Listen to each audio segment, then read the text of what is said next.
এই সমস্ত ঢপবাজির কথাতে কান দিয়ে কোনো লাভ নেই। লোক দেখানোর জন্য 10 ঘন্টার পড়াশোনা দেখিয়ে 2 ঘন্টা পড়া পড়লে হবে না। সেই টাস্কগুলোকে কন্টিনিউটি মেনটেন করে ফলো কর। শুনো সবকি লেকিন করো খুদ কি। ও হ্যাঁ, তোদের বোর্ড এক্সাম নিয়ে তোদেরকে অনেকে অনেক কিছু বলছে। কেউ বলছে 5 ঘন্টা পর, কেউ বলছে 10 ঘন্টা পর, আবার কেউ বলছে একদম পড়িস না। দেখ, এই সমস্ত ঢপবাজির কথাতে কান দিয়ে কোনো লাভ নেই। যদি পরীক্ষায় ভালো রেজাল্ট করতে হয় তাহলে তোদের দরকার কিছু ট্রিক্স। সব থেকে মেইন ট্রিক্স হচ্ছে সেলফ বিলিভ। এই সেলফ বিলিভ থাকলে তোরা যে কোনো পরীক্ষায় কিন্তু খুব সহজে উত্তীর্ণ হতে পারবি। আর যে ট্রিক্সগুলো আছে সেগুলো দেওয়ার জন্যই আমি ভাস্কর স্যার তোদের সামনে। বেশি কিছু না, যেটাকে পড়ছিস সেটার জন্য একটা মান্থলি, একটা উইকলি, একটা ডেইলি টাস্ক বানা এবং সেই টাস্কগুলোকে কন্টিনিউটি মেনটেন করে ফলো কর।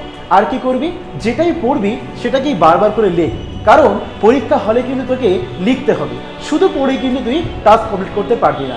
মান্থলি যে টাস্কগুলোকে রাখবি সেগুলোকে কমপ্লিট কর, উইকলি টাস্কগুলোকে কমপ্লিট কর এবং তোরা কিন্তু ডেইলি টাস্কগুলোকে কমপ্লিট কর। এবার যাই করবি সেটা করতে যদি তোর 2 ঘন্টা সময় লাগে তাই 2 ঘন্টা, 5 ঘন্টা সময় লাগলে 5 ঘন্টা, 10 ঘন্টা সময় লাগলে 10 ঘন্টা।